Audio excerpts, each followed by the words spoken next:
Het is oer en uit. Emmen joeg de absolute genadeklap. Takomir speelt Cambuur in de KKD. En Heerenveen pakt een mooi puntje in AZ en tankt zelfvertrouwen richting de play-offs. Mijn naam is Arjen de Boer en dit is de Sportcast van Omroep Friesland. Johnson! Ja, doelpunt! Nee! Hoe doet er het? Hoho, 5 minuten onderwijs en het is Waos Sidney van Hooijdonk die er maar in prikt. AZ krijgt een penalty. Komt AZ op een 1-1? Nee, een redding is daar. Dan Lotte gaat die droeg in. Nee, dan is de vangbal van Xavier Maus. Hoppakee. Ja. Mitchell Paulussen en het woordje klinkt in het Cambuurstadion. Het is hier 0.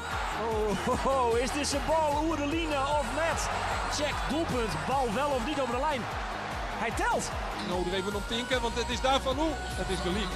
Het is hier niet in. Diemers. Hij gaat erin. Het is Jeroen Veldmaten. Ja, en de heren die zitten er alweer klaar voor aan deze tafel. Andor Faber, Roelof de Vries en uw speciale gast, onvierde van Cambuur, Alex Bangura. Mooi dat je er bent, Alex. Dankjewel. Ja, dit zou eigenlijk een hele feestelijke uitzending moeten gaan worden. Ja, eigenlijk wel. We hadden wat anders ingepland, hè? Ja, maar dat hebben jullie mooi verknald met z'n allen. Verklaald. Ja, we hadden de uitgelezen kans om weer aan te haken, ja. Ja, we kregen vanochtend al telefoon van de persman van Cambuur. We mochten absoluut niet scheidlollig gaan doen, Andor. We moesten er een beetje rekening mee. We moesten je een beetje sparen. Ja. Is de sfeer dan zo bedrukt bij jullie? Ja, wel, je merkt wel aan de ploeg van zo'n kans dat je hem laat liggen. Ja, vorige week, laten we zeggen 2 weken geleden tegen Excelsior. Ja, spoor je een wedstrijd waarin je binnen 20 minuten in principe alles weggeeft. Ja, heb je geluk dat de concurrent je een beetje laat leven, in principe. Want de concurrenten die pakken zelf ook niet heel veel punten. Maar uiteindelijk moet je daar niet naar kijken. Je moet het zelf gewoon het zo goed mogelijk doen. Ja, krijg je de kans om tegen Emmen thuis het weer recht te trekken. Ja. En dan gaat het compleet mis. Ja. Het is nu klaar? Einde Eredivisie? Nee, het is niet klaar. Het is heel makkelijk om nu te gaan roepen van dat het klaar is. Maar goed, we hebben nog 7 wedstrijden te gaan. Wacht even. 7 finales, denk ik, Andor.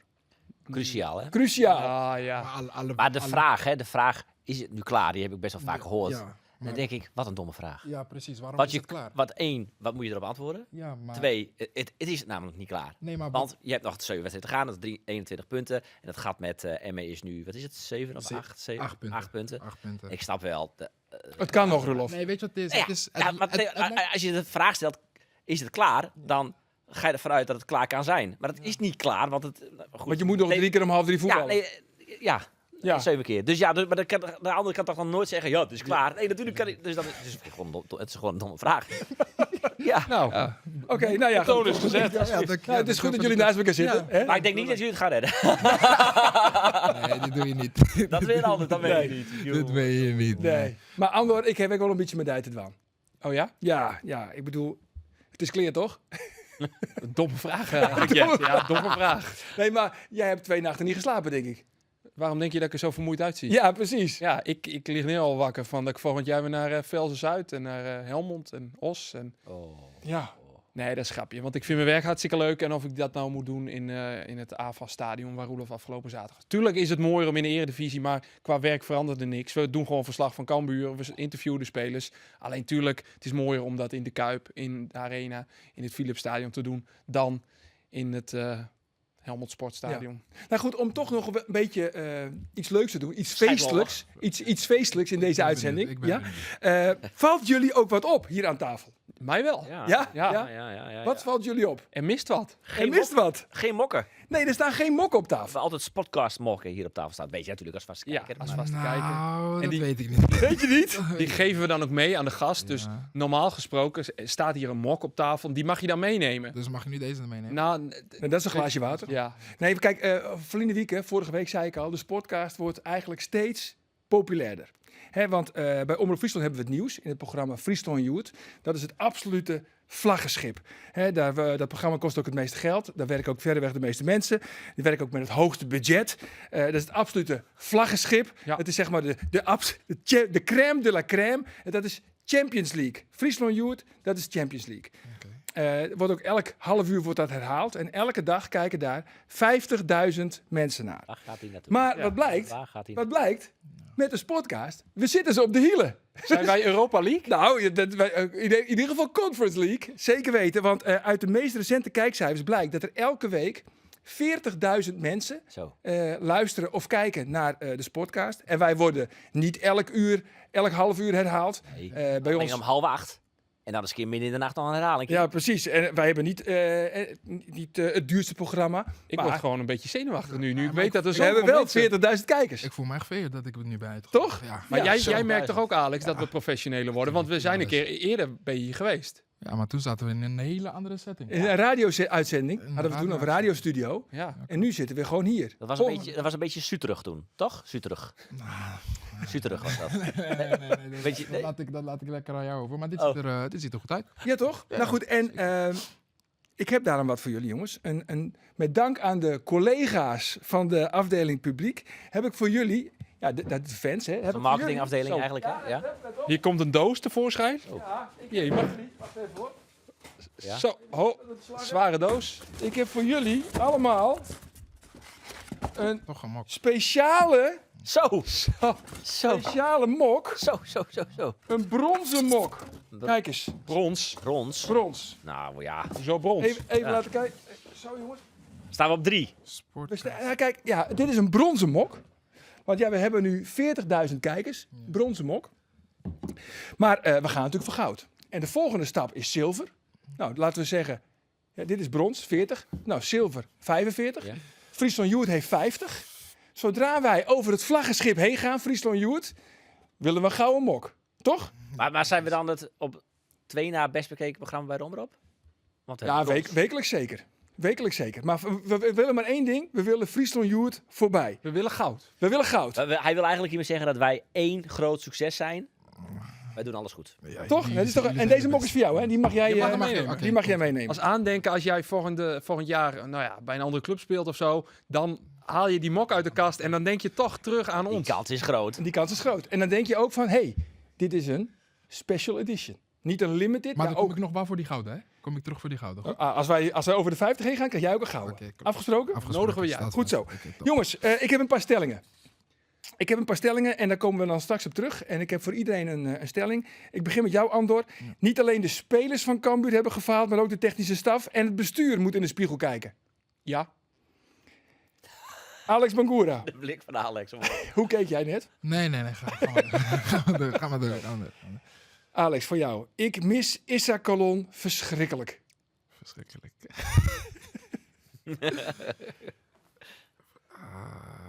Zeg maar gewoon ja. In China kijken ze ook naar de podcast, hè? Ja. Dus, Ook in China zijn wij een hit. Sterker nog, daar komen die mokken vandaan. Verschrikkelijk. Nee. Je mist hem niet? Je zei, weet je wat je zei zei? verschrikkelijk. Weet je wat je zei? Je zei verschrikkelijk. Ja, maar je mist hem niet verschrikkelijk. Je zei verschrikkelijk. Ja, dat is ja, Als jij je mist hem een gewoon- beetje. Ik mis hem, maar niet verschrikkelijk. Ja. er komt er nu een Nee. stelling met een dubbele Oké. ontkenning waarschijnlijk. Ja. Goed zo, Roelof. Ja. De goal van AZ. Was die bal nou wel of niet over de lijn? Ik heb een foto gezien. Ja. Hij was er wel overheen, of niet? Ja, maar weet je het zeker?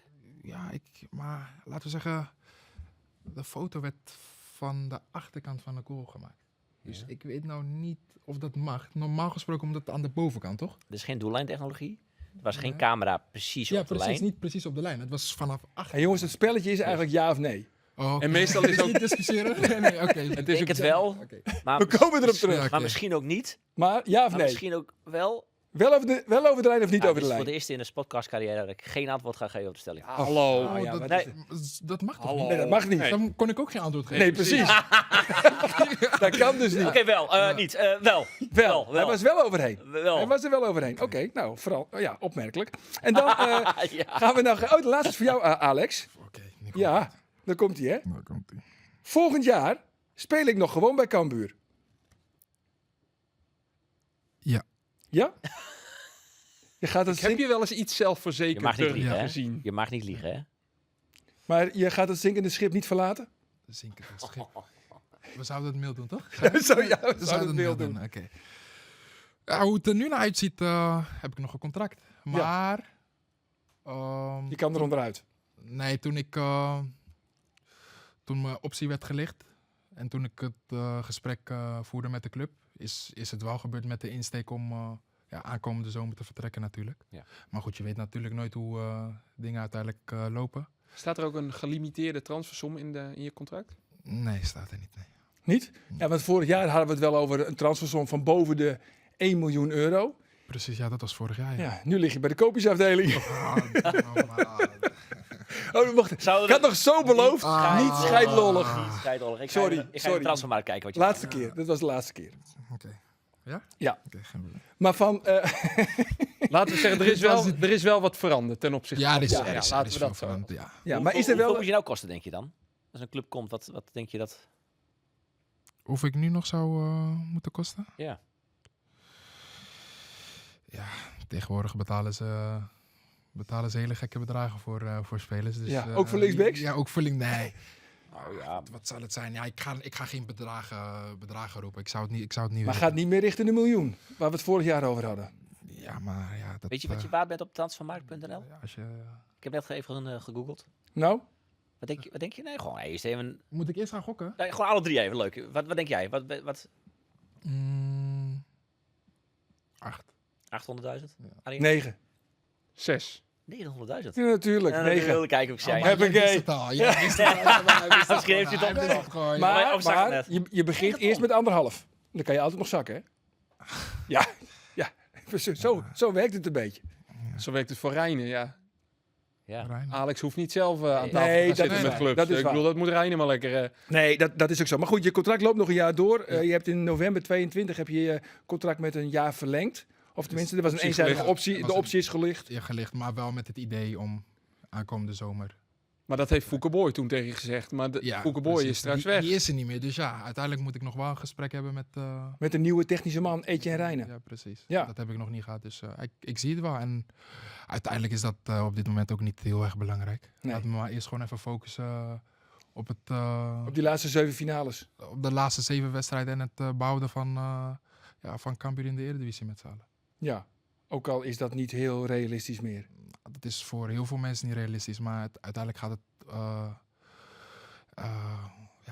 laten we zeggen dat wij er nog wel in geloven. Dus, dat Jij gelooft er ook nog wel in? Ja, maar meerdere jongens. Ja? geloven er nog Ik in. merkte er Ja. zaterdagavond niet heel veel van, eerlijk gezegd. Natuurlijk, dan zit je direct na de wedstrijd. Ja, dan zit je direct na de wedstrijd, tuurlijk, dan roep je wel eens wat. Ja, dat is normaal. Dan zit je hoog in je emotie. Maar goed, we moeten bij elkaar blijven. We moeten... Maar jij gelooft nog in een Houdini-act. Ken je die nog? Hans Houdini? Ja, goed, die niet echt. Het zijn 8 punten inderdaad. Het ziet er misschien heel uitzichtloos uit, tuurlijk. Dat begrijp ik zelf ook wel. En dat is wel gewoon hoe het is. Maar goed, ik wil niet gaan zeggen dat het nu al klaar is. Nee, Want maar hoe doe je dat toch altijd, Alex? Want jij bent altijd zo positief.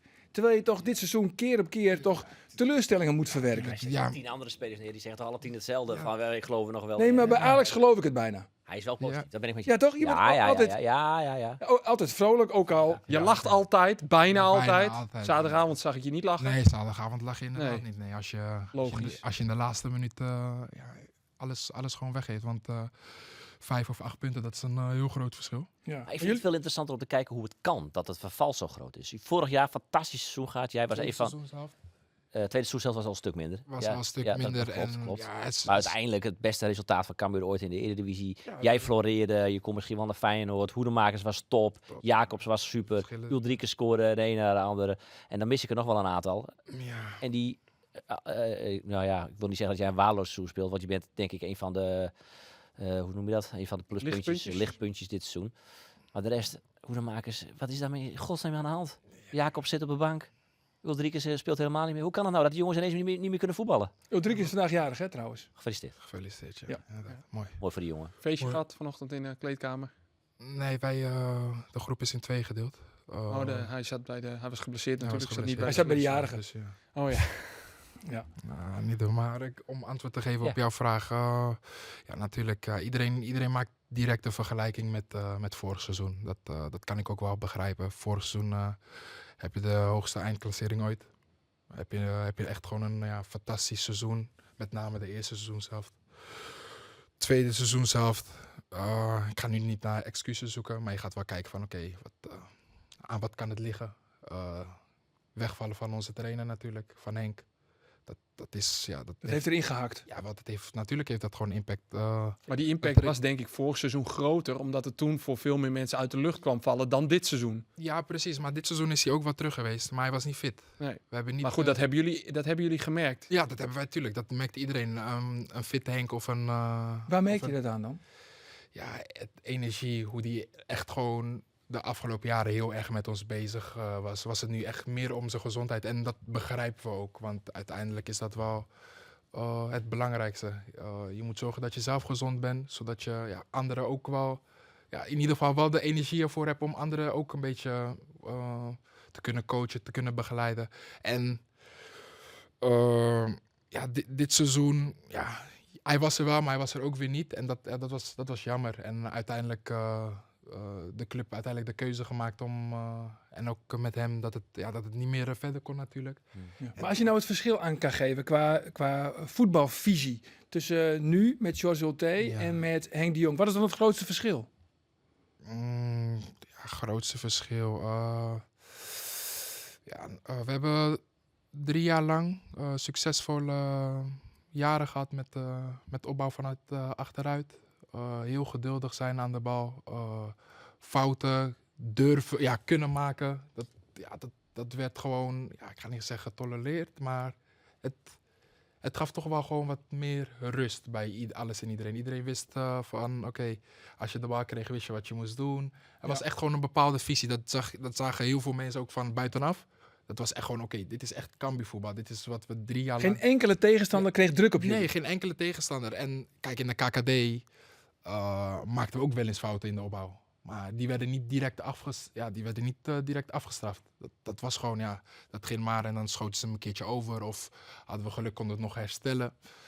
En dat seizoen in de Eredivisie, het eerste seizoen zelf ook. Niemand kreeg er echt grip op. Nee. Dat zag je ook. Heel veel teams waren echt van, oké, wat gaan we nu doen? Gaan we nou inzakken? Gaan we nou druk zetten? Dan konden we weer lekker weer vrij voetballen. En nu is alles weg. En nu, dat zag je misschien al vorig jaar toen Henk al een beetje wegviel. De tweede seizoenshelft Ja, tweede seizoenshelft, vorig ja. jaar hebben in 16 wedstrijden 11 punten opgeleverd. Precies, daar wouden we wel hetzelfde wouden doen. Maar ja, als de...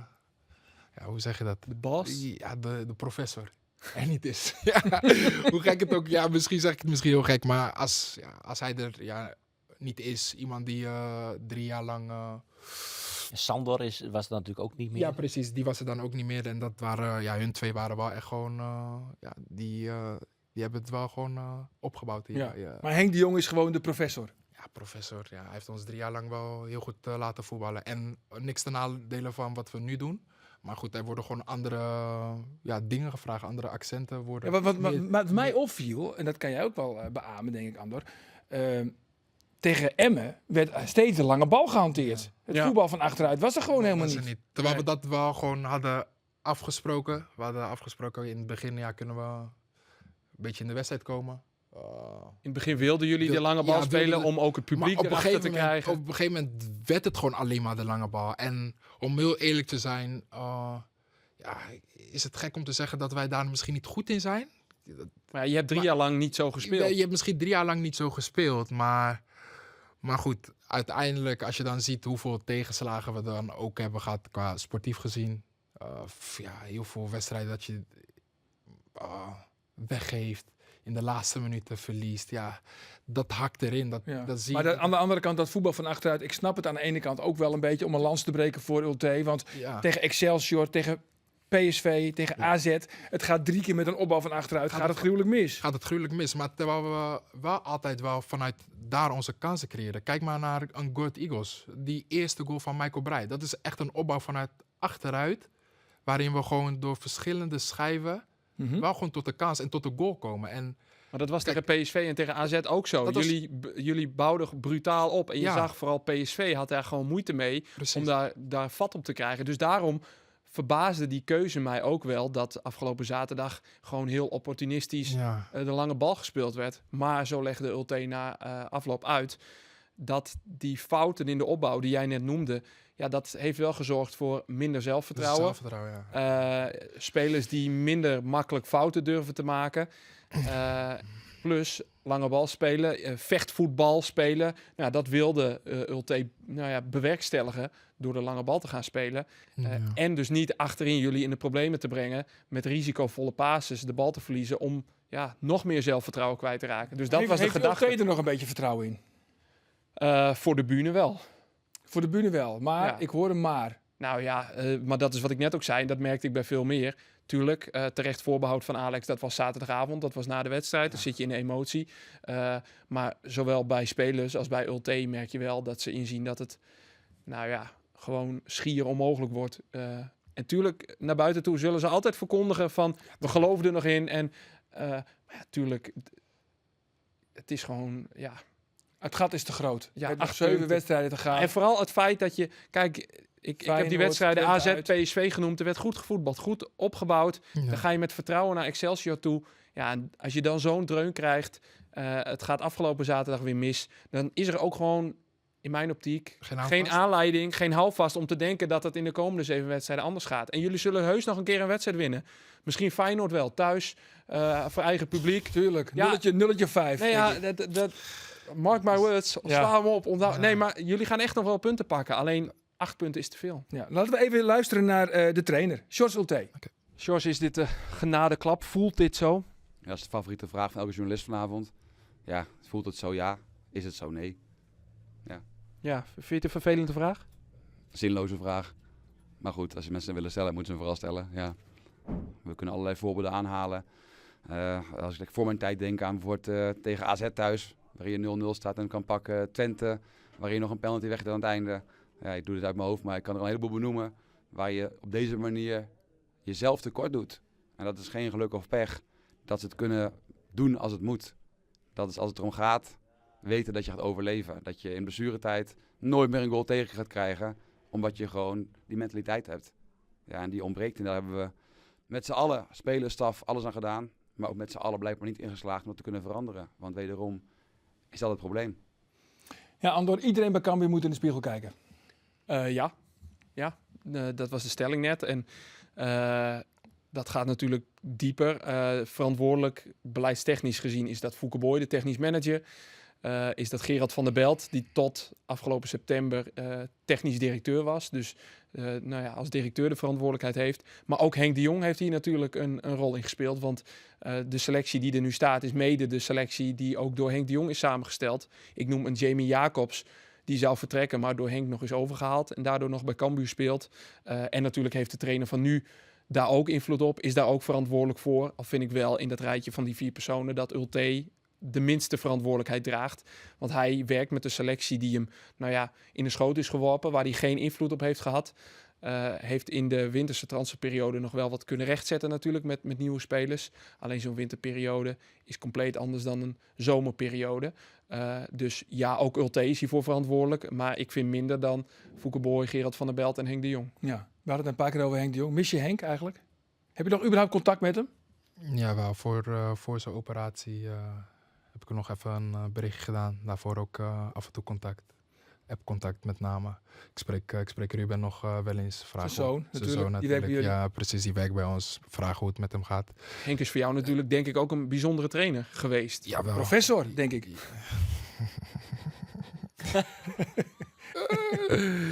Nee, natuurlijk wat je zegt. Henk is, zeg ik al vaker, wel een belangrijk persoon geweest in mijn tijd hier bij Cambuur. Ik ben hier ook begonnen, betaald voetbal. Mogen en kunnen spelen, ja, dankzij jezelf uiteindelijk. Maar ook dankzij iemand die het ook in je ziet zitten natuurlijk. Iemand die ineens met een heel gek idee komt. Namelijk die linksbuiten, die Alex Bangour uit Rotterdam. Laten we die ineens linksachter zetten. Ja, precies. Uiteindelijk heeft hij me wel in ieder geval de kans gegeven om dat te kunnen doen natuurlijk. Want het kon ook zo zijn van, oké, je wilt linksback worden. Maar wat denk je nou zelf? Ja, wat denk je? Maar dat heeft hij nooit gezegd. Hij heeft altijd gewoon gezegd van oké, je gaat je hier gewoon lekker ontwikkelen. Wees geduldig.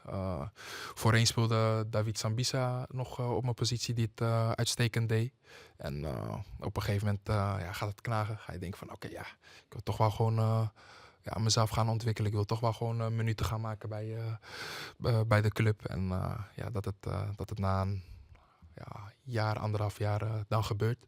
Je bent nu aanvoerder. En dat je er dan in blijft aanvoerder, dat zijn mooie dingen. En daar zou ik hem altijd dankbaar voor zijn. Ja, en je vormt natuurlijk een perfecte tandem met Issa Colon. En nu moet je hem voorgeven. Hey, heb je hem?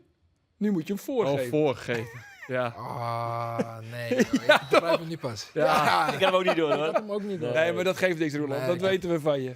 Nee, ik had hem Dat je mij nou breek je hem dus ook, hè? Nee hoor. Ja, ik had ja. Nee, maar van...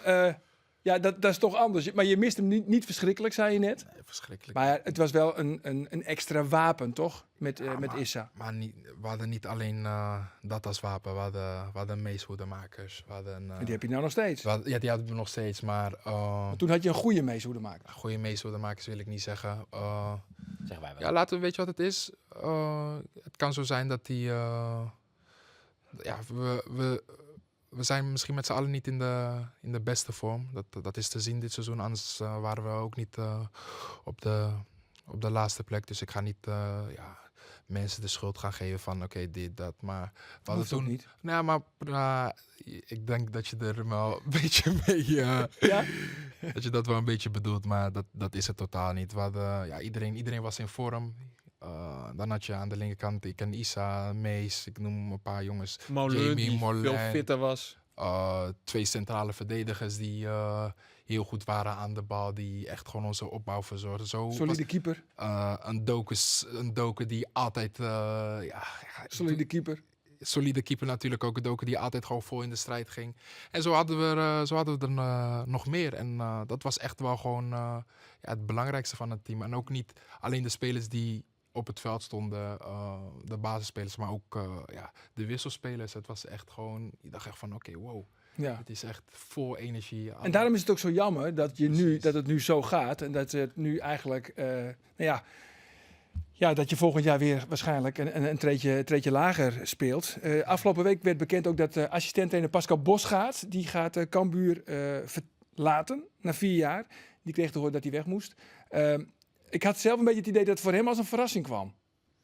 Ja, dat idee had ik zelf ook wel een beetje. Waarbij LT had natuurlijk Rob Alfle meegenomen en zoveel geld. Op een gegeven moment. Kijk, de club heeft op. bij het aantreden van ULT gezegd van oké, wij halen met Alfle nog een assistent. Dan hebben we 3 assistenten. Die hebben allemaal een contract voor een half jaar en dan maken we de balans op wie blijft, wie gaat er weg. Het is gebruikelijk bij de meeste clubs om 2 assistenttrainers te hebben. In die zin, Barto ziet men bij Cambuur een echte clubman, een cultuurbewaker zoals dat dan heet. Die moet misschien op termijn ooit hoofdtrainer worden. Die zou op termijn ooit hoofdtrainer kunnen worden. Alflen is een vertrouweling van ULT, dus is al heel makkelijk het idee ontstaan dat Bosgaard het kind van de rekening zou worden. Wat nu ook het geval is. Maar wat veel mensen vergeten is dat Cambuur nogal wat geld kwijt is, omdat het ook nog een hoofdtrainer heeft die het doorbetaalt. Henk de Jong heeft nog een contract. Dat liep oorspronkelijk aan het eind van dit seizoen af. Alleen daar zat een optie op die Henk de Jong eenzijdig kon lichten. Dat is gebeurd. Maar Henk zit in de ziektewet. Maar goed, Henk de Jong wordt wel doorbetaald door Cambuur. Maar dat is dan wordt die, neem ik aan, een jaar doorbetaald, toch? Ik weet niet hoe die CO zit, bijvoorbeeld tegen. Nee, in het normale leven word je een jaar doorbetaald en dan ga je naar 70% als je in de ziektewet zit. Maar goed, hij staat nog wel een jaar langer onder contract bij Cambuur. Dus... Maar Henk heeft zichzelf verlengd. Er was een eenzijdige optie aan de kant van Henk. Ja. En die heeft hij gelicht. Ja. Als je dat er dus bij optelt, bovenop het feit dat je met ULT een hoofdtrainer hebt die je betaalt. Je hebt natuurlijk Alflen, je hebt Bosgaard, je hebt Barto, de rest van de staf. Ja, dat kost natuurlijk nogal wat. Ja. Waarbij je ook nog moet realiseren dat Henk de Jong tussentijds zijn contract verlengd heeft. Dus daar hoeven we ook geen medelijden mee te hebben, financieel gezien. Cambuur is heel wat kwijt. En mede daardoor is Bosgaard het kind van de rekening geworden. Ja. Cambuur betaalt dus het volle pond door voor Sandor en Henk. Vanaf het moment dat zij ziek zijn of ziek hebben zich. Ik weet niet hoe dat CAO-technisch zit, maar hun contracten zijn doorgelopen. En ze hebben in ieder geval een deel betaald. En of het UWV een deel betaald heeft, dat weet ik allemaal niet. Maar zij zijn in ieder Dat is geval... wel belangrijk natuurlijk. Ja. Maar Maar goed, Ulte bloot bij degradatie.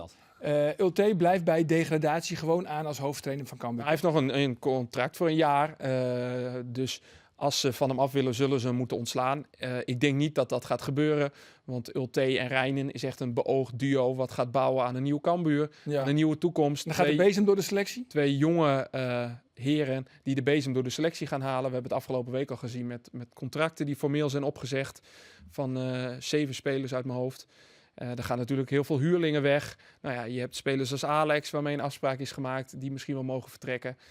Dus Iedereen moet natuurlijk minder gaan verdienen. ja, die contracten Zijn allemaal clausules. Ja, allemaal Alex, ik zeg het maar vast. Bereid je er maar vast wat voor. Aad de Graaf, de algemeen directeur, heeft gezegd dat die zekerheid is ingebouwd, dat die clausules inderdaad er zijn. Dus dat mensen omlaag gaan in hun contract. Ja.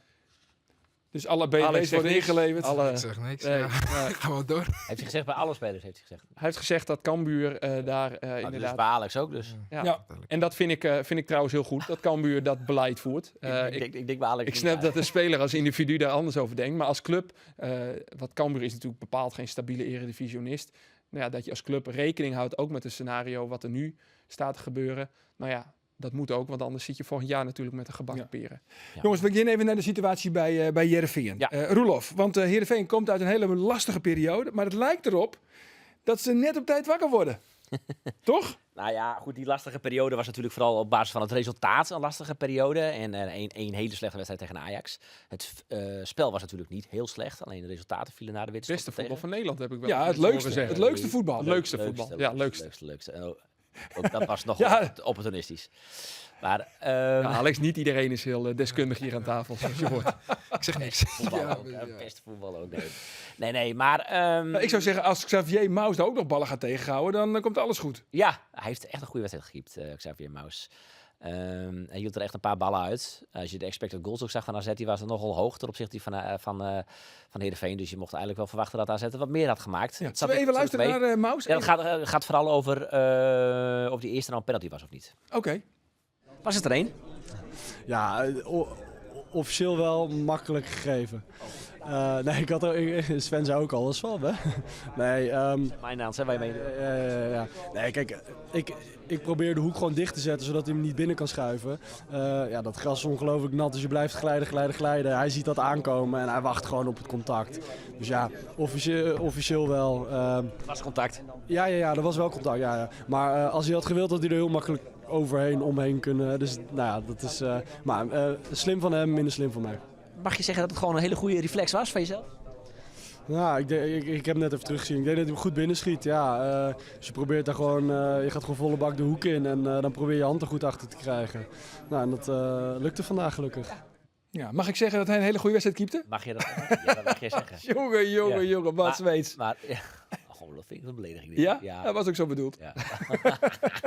Je bent wel voor andere dingen uitgemaakt, dus wat dat betreft. Het Ja, mooie dat was wel dat over die penalty houden. Dat hij zei, nou ja, het was wel een goede reflex. Want hij was ook goed ingeschoten. En bij de interview met Jesper Karlsson, die de penalty nam, die zei bij de NOS, hij was echt heel slecht ingeschoten. Dus dat Nou, was ik vond hem niet mooi, slecht hoor. ingeschoten. Nee, vond ik ook wel. Nee. Ik vond het Heb je een gezien? goede redding. Niet gezien? Vito van Krooi, die schoot er pas slecht in. Ja. Nee, we hebben de beelden niet. Nee, die daar mogen moeten we voor niet betalen. uitzenden. ESPN, dat mogen we helaas niet Dat zijn we uitzenden. niet. We kunnen alleen een mok betalen voor de Maar goed, die 1-1, was hij nou over de lijn of was hij niet over de lijn? Jij zei dus uiteindelijk, hij was wel over de lijn. Ja, toch? Dat hoorde je jou toch zeggen aan het begin van deze uitzending? Of je het opviel, maar ik kon niet echt een keus maken. Oh ja, Ah, ik dat vind was het- me opgevallen. Ja, ik vond het een irritante beslissing. Want Een irritante ja, beslissing. want volgens mij kun jij niet zien of hij er 100% zeker overheen is. Ik heb ook de neiging om te zeggen, hij is er overheen. Als je dat bekijkt, dan denk je, nou. Maar er is geen enkel camera-standpunt dat wij gezien hebben. En volgens mij hebben ze bij de VAR in principe dezelfde beelden. Waarbij je het 100% zeker kunt zeggen. En de regel is nou eenmaal, als de scheidsrechter op het veld een beslissing heeft genomen, moet de VAR 100% zeker zijn om die beslissing te herzien. En volgens mij kan die VAR nooit 100% zeker die beslissing heroverwegen of opnieuw Ja. nemen. Maar jij weet ook niet 100% zeker of ze de beelden hebben. Nee, dat klopt. Om bij 100% te blijven. Nee. Nee, dat Dus- klopt. Nee, maar volgens mij, er was geen doellijntechnologie. Nee. Die is er niet Die is in er- Alkmaar. Nee. En een goed beeld op de doellijn is er niet. Nee. En bij 90% duidelijkheid heb je dus geen 100% duidelijkheid. Nou ja, bij Utrecht-Volendam was ook een goal afgekeurd omdat die bal over de zijlijn was. Dat was eigenlijk precies hetzelfde moment. Ik vind het ook een beetje arrogant van zo'n VAR om dan die beslissing te nemen om te zeggen het is een goal. Want je kunt het gewoon niet 100% zeker weten.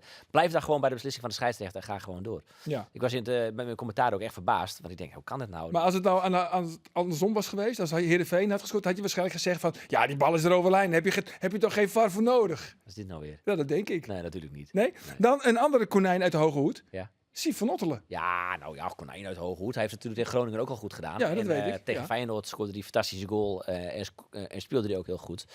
Ik denk dat Siep van Ottelen misschien wel eens de rest van het seizoen een basisplaats heeft. Zou zomaar kunnen. Ik heb Van Wonder er ook wel over gevraagd. En hij zei, hij heeft tegen Groningen gewoon heel goed gespeeld. Bruma was geblesseerd. Ja, dan vind ik het heel lullig als ik dan nu zeg, nou ja, Siep bedankt, je hebt goed gespeeld. Maar nu zetten we Bruma er weer in. En bovendien gaat Bruma ook weer Daarom, weg, hè, naar aan de het eind van het toekomst toe seizoen. is toch Siep van Ottelen ook een Ja. betere optie. Omdat je Ja. die van het seizoen nog hebt. Maar ja, dat zou wel een logische verklaring zijn waarom je hem dan ook nog weer wat meer minuten geeft. Omdat je dan daarvan kan profiteren voor volgend seizoen. Aan de andere kant, de trainer kiest dan toch wel vaak voor de beste speler op dat moment. Dus ik denk niet dat hij zich daar echt door wil laten beïnvloeden. Nee. Vind je het leuk, Alex, praten over Heerenveen? Nou, laten we gewoon over Cambuur beginnen. Daarvoor ben ik hier. Hey, toch nog één dingetje, dat heeft wel met Heerenveen te Ja. maken. Dat zijn die supporters. Oh. Want die gooiden vuurwerk op het veld. Ja. Na 11 minuten, waarom was dat eigenlijk? Enig idee? Ja, nou ja, we een beetje proberen uit te zoeken waarom dat komt. Weet je dat 100% zeker? Dat is wel belangrijk, hè? Want bij 90%, nee. dat is niet genoeg. Nee. Nou, kijk, er hingen wat Zijn er beelden er van? waren wat spandoekjes in het vak met pro-Piro en anti-1630. Dus de speeltijden zijn voor vuurwerk. Maar volgens mij had daar niet zo heel veel mee te maken. Ik heb begrepen dat eerder dit seizoen bij de wedstrijd Heerenveen-AZ zaten ook een aantal Cambuur-hooligans of supporters, weet je veel hoe je ze noemen moet, in het vak. En, Bij Heerenveen? Ja, bij Heerenveen-AZ, in het vak van AZ. En die hebben toen, net als tijdens de derby Heerenveen-Cambuur, toen ook vuurwerk op het veld gegooid. Ook bij Heerenveen-AZ is dat toen gebeurd. En dit is daar een reactie op, vanuit het Heerenveen-vak. Om dat dus dan tijdens de wedstrijd AZ Heerenveen te doen. Fakkels op het veld gooien. Als reactie daarop. Je zag Dat moet je ook allemaal maar weten. je zag een paar minuten later ook een Nederlandse vlag met de bandside. De bandside is dan een fanatieke aanhang van AZ. In het fanatieke deel van AZ omhoog gaan. Nou, een rood-blauwe vlag is natuurlijk weer een vlag die Cambuur dan vaak hanteert tegen de Friese Volgens mij vlag. zit er stiekem tussen. Ja, volgens mij ook. Is Nou een ja. beetje gezocht, hoor. Nee, dit is niet gezocht. Dit is niet gezocht. Maar was dat bij de Friese derby was dat ook niet na een minuut of 10? Dezelfde minuut, inderdaad. Dus daarom deden ze het nu ook in diezelfde minuut. Oké, Ja. nou laten we eerst even Het gaat luisteren. nergens over overigens. Hoor. Het slaat helemaal nergens op. Belachelijk. En Kees Rosemond, waar wou jij naartoe? Ik ga nu naar Kees Rosemond. Vind dat ook. Met jou Ja. goed vinden. Ja. Ja, Kees Rosemond. Nou, we hebben daar een hint van en we hebben er een idee over. Maar heel eerlijk gezegd interesseert ons dat niet zoveel. Want je moet het gewoon niet doen. En de reden daar gelaten, het zijn een stelletje idioten die het verpesten voor de rest, voor de club. Die schade doen aan alles wat met voetbal te maken heeft. En daar hebben we helaas mee te maken. Dus het was weer zo laat. Doodzonde. Ja. Heeft u enig idee hoe dit heeft kunnen gebeuren? Nee, dat weet je niet. Je ziet het, je wordt erdoor verrast helaas. En dan zie je het ook toch als een soort vooropgezette actie.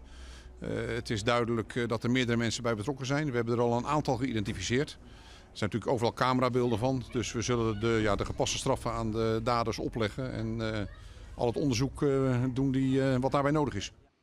Ja, Roelof, want grote vraag is ook wel een beetje van hoe kunnen die jongens dat vuurwerk het stadion inkrijgen? Nou, we weten ook allemaal van jouw verleden bij de Noord afdeling van Heerenveen. Hoe deed jij dat vroeger? Hoe nam Ja, ik jij heb ooit- vuurwerk mee? Ik heb ooit, zo'n wel een mooie anekdote, was mij Ja. ook met een andere oud-journalist, ik zal zijn naam niet noemen, was ik ooit bij een wedstrijd Veendam-Heerenveen.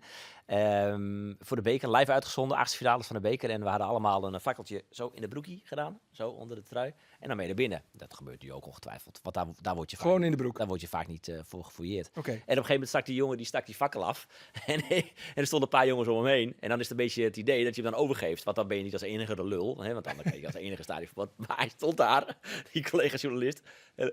En niemand nam die fakkel over. Dus hij dacht, ik gooi dat ding op het veld op. Het was dus 1 fakkeltje maar. De wedstrijd stilgelegd. Live op tv op SBS op dat moment. Dus die wedstrijd werd 10 minuten stilgelegd. En hij heeft een stadionverbod gekregen, levenslang. Nee. Volgens mij hebben ze ze hebben hem dan niet op kunnen betrappen. Nee? Of, Dan kan je zijn naam ook wel noemen. Nee.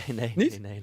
Nou goed, maar jij bent natuurlijk, dat weten wij, vrij links Ja. georiënteerd. Wat moeten we nou met deze jongens doen? Ja, ik vind ook de reactie van Kees Rosemond heel irritant. Ik zag ook vanochtend weer wat koppen van keihard straffen en et cetera. Ja, weet je, dat is allemaal de oplossing niet. En ik ga dan moet ik weer een beetje hetzelfde riegeltje hanteren. hou het kort dan. Dan stoppen we daarmee en dan gaan we verder. Goed Dat zo. hebben we gehoord. Afgelopen zaterdag was het 1 april. En wij hadden gezegd, immers, wij organiseren een meet and greet. Want Griet is Griet Wiersma, dat is een Friese zangeres. Dat ken je waarschijnlijk niet. Maar goed, hier bij Omroep Friesland een meet and greet met een hapje, een drankje, bitterballen. Pepermunt, viezeboekjes, alles erop en eraan. 3 mensen zijn er uiteindelijk op afgekomen. Tot nog, we hebben er ook zelfs we hebben er een foto van. Die hebben geen bitterballen gekregen, wel een kop koffie. Ze kwamen trouwens uit Jobbegeer en uit Wolvengeer. Die uit Wolvenga, die hadden de wekker gezet om 6 uur 's ochtends. En dan is het dus achteraf een 1 april grap. Waren ze boos op ons eigenlijk? Nou ja, ik heb wel een vraag aan Roelof. Roelof, zou jij misschien wat persoonlijks tegen deze mensen willen zeggen? Nee, dit was eigenlijk meer de vraag van jou. Voel je ook schuldig? Wie heeft dit verzonnen? Ja, precies. Heb jij een idee wie dit verzonnen heeft? Je mag er eentje met de neus aanwijzen. Ja. Oh, met je neus, hè, zei ik. Oké, vooruit. Ja, dat was een klein grapje. Arjen, eerlijk als hij is, hij heeft vast iets als goedmakertje. Nou, ja, kijk, ik dacht misschien zijn ze leuk voor Alex. Ik heb kaartjes Heerenveen-Volendam. Zou je er naartoe willen? Zaterdagavond 9 uur? Hoeft niet. Nou, misschien als die mensen die hier geweest zijn even mailen naar sport@omroepfriesland.nl. Dan wie het eerst komt, wie het eerst maalt, krijgt u de kaartjes als goedmakertje. En dan kunt u naar de wedstrijd van Heerenveen. Sprak een collega van een radioprogramma vanochtend. Zijn die weggegeven bij dat radioprogramma vanochtend al? Nee, toch? Nee. Ja? Oh, dan wordt het Emmen. Dan wordt het Heerenveen Emmen. Ik heb vast nog wel ergens kaartjes liggen. Maar reageren, dan maken we het zo weer goed. Want jij wil niks persoonlijks tegen ze zeggen, begrijp ik wel, Roelof. Nou, sorry voor de beslissing van mijn collega dat jullie hier helemaal naartoe zijn gereden. Maar toch bedankt. Toch bedankt. Ja. Jij bent nog met Mark Diemers op stap geweest. Ja, woensdag ben ik met Mark Diemers naar Emmen geweest. Want we dachten, leuk, Cambuur Emmen. Mark Diemers woont in Leeuwarden, voetbalt bij Emmen. Man met een Cambuurhart. Ja. Leuke reportage. Dus gaat hij ooit nog voor Cambuur spelen? Dat is natuurlijk een beetje de vraag, hè? Dat hoopt hij wel. Alleen de vraag is even wanneer. En ik denk nu na dit seizoen nog niet. Want hij is transfervrij na dit seizoen. Dus op zich zou het kunnen. Want hij is nog eigenlijk officieel eigendom van Feyenoord. Ja, klopt. Dat verhuurt hem aan FC Emmen. Bij Feyenoord loopt zijn contract af. Dus hij is transfervrij. Zou jij met Mark Diemers willen voetballen? Goed spelen. Ja, toch? Ja, ik wil graag met goede spelers spelen. Ja, zo is het. Balletje inleveren en hij redt zich wel. Hey, maar dat zou toch mooi zijn? Mark Diemers bij Cambuur terug. Ja, en Cambuur wil hem ook hebben. Want Etienne Rijnen, de nieuwe TD, die heeft al contact met hem gehad. Contact met hem gezocht. Want toevallig speelde PEC Zwolle. Niet, want hij is nog assistent-trainer van PEC Zwolle. En daar moet de volle focus op worden. Ja, hij kon ons niet eens voor de camera te woord staan. Maar hij kan wel met Mark Diemers bellen. Ja, dat klopt. Ja. Jongen. Vorige week speelde toevallig PEC Zwolle en FC Emmen een oefenwedstrijd. Niet eens tijd gaat om Alex te bellen ook nog, die Etienne. Nee, dat komt nog. Heb je nog? Ja, dat komt nog wel, toch, denk ik? Of heb je al contact gehad met Etienne? Hij zei net van net. Oh, sorry. Maar ik zat in mijn verhaal. Ja, sorry. Ik vind het jammer dat Roelof me onderbreekt. Dus Rijnen, die heeft al contact gezocht met Diemers. Elke Ulte ziet hem graag naar Leeuwarden komen. Alleen Diemers die mikt zelf op of het buitenland of nog een stap hogerop.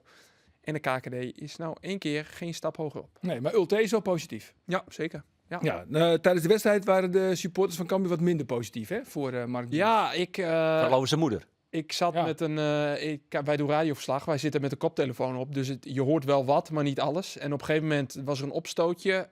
In de tweede helft was dat volgens mij met Navrone voor. Mark Diemers, beide kregen daar ook de gele kaart voor. En sindsdien viel me op dat hij uitgefloten werd. Maar blijkbaar was dat niet het enige. Want er is nog wat meer tegen hem gezegd. Ik vind dat wel erg jammer. Als je zo lang in de jeugdopleiding hebt gespeeld. Voor een leuk geldbedrag naar Utrecht bent gegaan. En daarna een paar mooie clubs hebt gehad. Waar denk ik de Leeuwarders over het algemeen ook trots op mogen zijn. En dat je daarna dan hoort dat je moeder een bepaald beroep doet. Ja, ik zal het nog eens vragen of ze het doet. Maar ja, het is wel jammer dat gezongen wordt. En dat getuigt niet van erg veel respect richting mij. En ik weet ook niet waar het vandaan komt. Kijk, ik doe mijn uiterste best voor Emmen. En ik kan er ook niks aan doen dat Cambuur er op dit moment zo voor staat. Ik probeer er alles uit te halen bij Emmen wat erin zit. Ik moet ook weer mijn volgende stappen maken. En dan is het jammer dat je op deze manier uitgefloten wordt. En ja, dat dit naar mijn moeder die ook in het stadion zat toegezongen wordt. Dus, ja. Is dat dan nog een smetje of loekt dat daar net om? Nee, dat vind ik wel jammer. Dat vind ik wel jammer, eerlijk gezegd. Omdat, wat ik zeg, ik draag deze club een warm hart toe. En als je dan vervolgens met dit soort teksten op het veld hoort, dan valt me dat wel erg van de mensen tegen. Er zitten heel veel vrienden van mij ook bij. Ik hoop niet dat die meegezongen hebben, maar ja, dat is wel erg pijnlijk. En het goed is zoals het is en dat zal ik onthouden. Nou, die voetbalt volgend seizoen niet bij Cambuur, denk ik. Nou, ik heb 1 tip voor hem. Het vooral niet onthouden, want je weet hoe voetbalsupporters zijn. Waan van de dag, emotie. Meestal een deel van. Paar van. Ja, het was ook niet het hele stadion. Dus Want hoor jij altijd alles wat er geroepen wordt vanaf de tribune? Nee, niet alles. Dit heb ik niet eens meegekregen, joh. Ik hoor het nu voor het eerst. Ja. Dus ja, meestal... Maar jij was op een gegeven moment ook zo aan het treuzelen wie die vrije trap zou nemen. in de laatste minuut, daar Samen heb ik me met ook over verbaasd. Ja, Samen met Ruiter. Robin Ruiter. Jij neemt hem. Nee, jij neemt hem. Nee, jij neemt hem. Het was niet treuzelen. Ik wou hem nemen en toen hoorde ik Ruiter achter me. Laat maar, ga maar wat hoger. Dan speelt hij hem en dan kan ik hem van een Wat dichterbij, de 16. Bij de 16 voorgeven. Op zich was dat een goed idee, maar hij nam hem toch slecht? Ja, en toen kwam de counter, vrije trap tegen. Goal. Ja, dan kwam de vrije trap, Mark Diemers. En toen de goal. Ja, vervelende situatie. Ja. Maar nog even terug, Alex. Want we hebben het er eerder over gehad en over de verschillen. En de trainer zegt ook, op momenten dat het moet, geven jullie niet thuis. Ja, geef hem niet thuis. Hoe kan het dat... Want dat... Net als bij die goal, weet je, die 2-1. Björn Johnson, prima spits, heeft het goed gedaan voor Cambuur. Afgelopen zaterdag, waardeloos, mist 3 grote kansen. En die bal, die Veldmaat inkopt, daar hoort hij te staan. Want hij moet die eerste zone bij de eerste paal pakken. Hij laat zich kaas van het brood eten. Hoe kan het dat... Ja, dat is... Ik heb je al in lange tijd niet zo fel gezien. Nee? Nee. Is het de Hij is eerste? Van bevlogen. Kaam die zijn man laat lopen bij de 1-1. Doe nog even, weet je. Dat idee van het mes staat op de keel, blijkbaar is dat bij de spelersgroep. Tuurlijk, jullie weten het wel, maar blijkbaar is dat niet bij iedereen helemaal duidelijk. Of zo, ik weet het niet. Ja, wel, het is heel lastig om daar echt... Je zou er een sportpsycholoog of zo op los moeten laten. Ik weet het niet, want jullie schieten in de stress, jullie schieten in de vlekken of zo als de druk erop staat. Andor, ik denk dat je punt gemaakt is. Oké, sorry.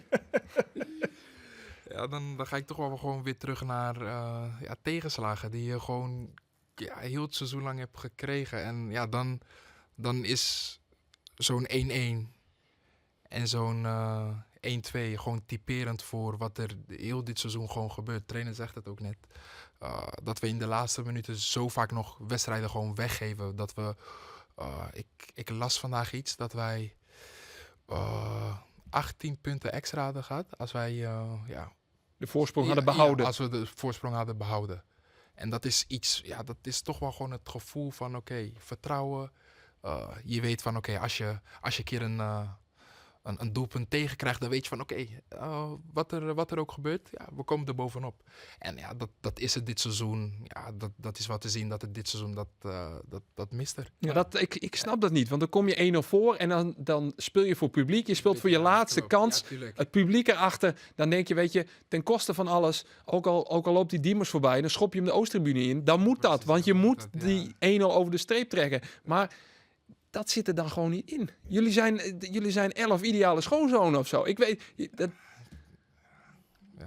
Sorry, mijn punt is gemaakt. Ja, je punt is gemaakt. Ik snap dat niet, want vorig jaar... Ook, om eerlijk te zijn, vind ik het ook echt lastig om daar echt gewoon een vinger op te leggen van aan wat ligt het dan precies? Want de wedstrijden waar we er moeten staan, gebeurt het niet. De wedstrijden waarin het mag, dan is het drukken vanaf. AZ, PSV. En dan kunnen we het wel, dan laten we het ook gewoon zien. En uiteindelijk denk ik dat er nu, voor mijn gevoel, wel de drukken vanaf moet zijn. Want je speelt, je staat laatste. Je kan alleen maar nog omhoog kijken. Dus, maar uiteindelijk moeten we gewoon met elkaar bij elkaar blijven. Hoe lastig het misschien ook is en hoe uitzichtloos het misschien ook mag zijn. Ja, moeten we gewoon de wedstrijden, al is het op wat jij zegt, op vechten of wat dan ook. Ja, we moeten wel gaan proberen dat gevoel weer ergens terug te halen. Ja. Want hoe wordt er eigenlijk bij Heerenveen gekeken naar de prestaties van Cambuur, Roelof? Want ik heb wel eens Van Wonderen horen zeggen van, ik hoop eigenlijk dat Cambuur erin blijft. Of wordt er eigenlijk helemaal niet naar gekeken door de spelers? Nou, nee. Nee. Maar ook niet binnen de club. Ik kan me voorstellen dat de derby toch altijd best wel belangrijk is. Het is de leukste wedstrijd van het weet jaar. je, het is natuurlijk ook niet zo vaak zo dat wij na een wedstrijd of voor de wedstrijd zeggen... Hey Kees of Tom Haaien, wat vind jij van Cambuur? Dat is natuurlijk niet echt een logische vraag als die tegen elkaar spelen. Nee, dus dan heb je het er ook niet zo vaak over. Ik kan me wel herinneren dat daarna Groningen Heerenveen in de mixzone stonden... en dat iemand de tussenstanden doorgaf van Excelsior Cambuur. Dat was 1-0, 2-0, 3-0 natuurlijk binnen no time. En toen spraken we daar Kees ook wel over. Toen was er wel verwondering van hey, hoe kan dit nou? En toen zei hij ook wel, goh, ja, Van wondering. Ja, Verwondering. wondering. Snap je, Arjen? Ja, ik snap hem. Voorgeven.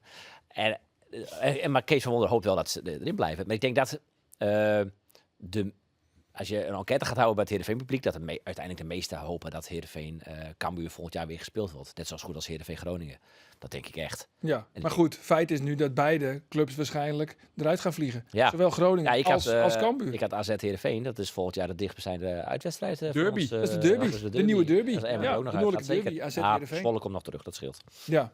En Heerenveen, ja, die redt het nu nog wel, hè, denk ik, play-offs. Jij zei heel vaak dubbeltje op zijn kant. Nog steeds. Nog steeds? 50-50? 50-50? Ja. 50-50. Ja. Nee, toch? Ja. Echt? Ja. Met het programma wat eraan komt? Ze staan negende, hè? Ja, oké, Ze maar staan niet achtste, dus dat scheelt al. Volendam thuis, Ja. Excelsior Als ze thuis, 4 keer thuis Emmen winnen, thuis. is de kans heel groot dat ze het halen. Zo. Ja. Ja, dit Dit deze zijn kan wel er uit- boven. Dit is een Deze tegeltje. kan boven de podcast. Vanaf nu moeten we er alles Als aan ze gaan doen 4 keer om te gaan winnen, is winnen. de kans dat 4 ze keer de thuis. play-offs halen Nee. heel groot. Ze hebben thuis inderdaad Volendam, Excelsior, Go Ahead Eagles en ik mis nog eentje, ook nog een ploeg die lager dan hun staat. Emmen, inderdaad. En als je die 4 wint, heb je 12 punten. Dus dan zou je zeggen, dan zijn ze er misschien wel. En Ja. uit is het nog wel wat lastiger. Met Nou, voor de hele spannende uitspraken moeten we vandaag dus niet bij jou zijn. Dan gaan we toch weer naar je buurman. Want hoe groot is nou de kans dat je... volgend jaar gaan we daar stiekem maar vanuit. KKD, sorry, met jou goed vinden. Hoe groot is dat nou de kans dat dat bij 1 jaar blijft? Voor Cambuur? Ja, voor Cambuur. In de KKD? Ja, maar dan wil je toch zo snel mogelijk uit? We zitten daar nog niet. Nee, je wilt er eigenlijk helemaal niet over Nee, hebben. precies. Oké. Dat is ook lastig te zeggen, Ja. want je weet totaal niet hoe de spelersgroep eruit ziet. Je weet niet welke clubs eventueel nog promoveren, degraderen. Tuurlijk, Heracles en PEC zijn wel zeker, maar je hebt ook nog play-offs. Inderdaad, die selectie gaat de bezem doorheen. Dus ja, je kunt nou nog niet zeggen. Het feit is wel dat ze een risicootje kunnen nemen, omdat ze mediageld, die overbrugging, als je degradeert, krijg je een soort overbruggingsgeld. Dat je wat een zachte landing maakt in de KKD. Dus je hebt iets meer financiële middelen tot je beschikking. En ook met het oog op het nieuwe stadion in het seizoen 2024-25 zou het wel heel mooi zijn en heel wenselijk als je direct weer promoveert. Ga jij dat nog eigenlijk meemaken, dat nieuwe stadion van Cambuur? Nee, want hij gaat komende zomer weg. Ja. Ja, dat is de intentie een beetje. Alles is de enige speler van Cambuur die volgend jaar in de divisie speelt. We gaan het zien. Ja, maar laten we toch positief afsluiten, jongens. Ja. Ja, toch? Een beetje positief afsluiten. Het is tenslotte vandaag ook de verjaardag van Robert Rodriguez. Ja. Toch? Ja. Had een mooi doelpunt trouwens voor Letland. Zo. Hele mooie Ja, heb je gezien? Ja, helemaal. Wat dacht jij? Daar wel? Nee. Je hebt het even gehept, lul. Ja. Nee, Jongens, ze moeten we niet. Nee, We zouden het positief afsluiten. positief afsluiten. Ja, ja, Tegen wie hoop jij te mogen voetballen in de play-offs? Nee, we zouden het Ja, opnieuw... dat is toch, Ja, dat is toch Nee. dat is toch positief? positief? of Play-offs niet? vind ik Play-offs positief, had- Alex. Nee, wacht. Play-offs is positief. Ja. Weet je wat, zullen we daar nog niet over gaan hebben? Want zover is het nog niet. Laten we eerst 7 wedstrijden even gaan spelen. En uiteindelijk moeten we ergens de punten gaan sprokkelen. En tot die tijd wil ik het ook nog niet hebben over play-offs of degraderen of erin blijven. Laten we gewoon de wedstrijden gaan spelen en dan kijken we eind van het seizoen waar we staan. Goed zo. Zo sluiten we af. Denk je dat we het gaan halen? 50.000 kijkers trouwens? Ik kom voor goud, hè? Ja, gaat voor goud. 50.000, dan hebben we goud. Kom je weer, hè? Ja, daar kom ik weer. Dan heb je weer. Ja, nee, Of goed, ben je we dan de zijn- we linksback zijn van er- Feyenoord, dan kom je alsnog. Ik kom ik als... Oh, man, Ja? man. Als linksback van Feyenoord kom jij gewoon? Dan ben je niet te groot? Nee, ik kom wanneer er weer een gouden mok is. Een gouden mok. 50.000 En die hebben we dus bij heilig, 50.000. Ik heb het afgesproken met Marco. Marco, ik weet dat je kijkt. Marco, van de afdeling publiek. Hij wordt dus goud. Hoe zit het eigenlijk met je interlandcarrière? Je wil afronden, maar ik stel gewoon nog een vraagje. Oh. Want je bent ook international van Sierra Leone. Ja, Of moet je naar huis? Ja, Moet je naar huis? Ik kreeg van onze perschef te horen dat dit maar een kwartier duurt. Ja, is dat Ruben Seidsma die zei van... Jongens, vooral geen flauwekul. Hou het netjes. die zit overal naast. Ja, Nee, hè? gek. Zo, Maar uitspraken dit. je interlandcarrière. Die laat ik even op een laag pitje op dit moment. Jij bent international geworden, want je dacht de Afrika Cup komt eraan, een mooi toernooi. Mooi toernooi. En nou is het toernooi klaar en nou zeg je ineens van, we wachten weer even. Ik ben wel een aantal keer geweest. Ja. Daarna ook nog wel. Daarna ook nog wel, dus dat is het niet per se. Ik heb gewoon op dit moment, vooral met name met deze periode, waarin ik het wel gewoon belangrijk vind. Op dit moment, de club staat voor mij gewoon op dit moment op nummer 1. En dat heb ik ook gewoon goed doorgecommuniceerd naar hun. En tot die tijd laat ik het gewoon op een laag pitje. Goed zo. Ja, antwoord op je vraag? Ik ben tevreden. Ja, dan gaan we nu echt eindigen. En dat doen we altijd met 3 overdenkingen. Om de komende week in te gaan. 3 keer een keuze voor jou. En het leuke is, we komen er niet op weer terug. Je moet gewoon een keuze maken en we mag er niet meer op terugkomen. Oh, top, dan is het gelijk klaar. Dan is het eigenlijk ook gelijk klaar. Mag je naar huis? Ja? Nee, mag ik. Slokje water nog? Gierende Snel een bakje water? Dan komt de eerste, ja. Houdini of Hans Kassan? Houdini of Hans Kassan? Wat is dit? Je moet kiezen. Je moet kiezen. Houdini Act of Hans Kazan? Ja, wie kies je? Weet je wie Hans Kassan is? Ja, dat is die... Goochelaar. Ja, goochelaar, ja. En Houdini. Dat is een Houdini Act. Ja, zo'n Houdini Ja, act, dat is een boeienkoning. Ja, Harry Houdini. Ja, Houdini Jij is gaat- ook een... Ga je voor Houdini? Ja, ik ga voor Houdini. Goed zo. Dan komt hij aanvallen of verdedigen. Allebei. Nee, Je moet kiezen, dat is nou het leuke. nee, je moet kiezen. Ja, je moet En we kiezen. komen er niet op terug, Alex. We komen er niet op terug. Aanvallen of verdedigen? Ja, Verdedigen. verdedigen. Ja. Ik zet erachter met hoofdletters linksback. En dan de laatste, Friesland Youth of de Sportcast. Friesland Youth. Jongen. Kom maar hier met de man. Jongen. Klaar, we komen er niet meer terug. Na je weekend, dan is het trouwens Peerske Manje. Dan ben we er net, maar de Sportcast. Maar het goeie nijs, een dooi letter op de t-shirt. Dan ben we er vol. Dus Nijweekend t-shirt op de Nijweekend t-shirt, de Sportcast. Met algemeen directeur Kees Rozemond van SC Heerenveen. Dan hier in de studio. Ik zou zeggen, on het Nijweekend, dus op de t-shirt. En dan, dag.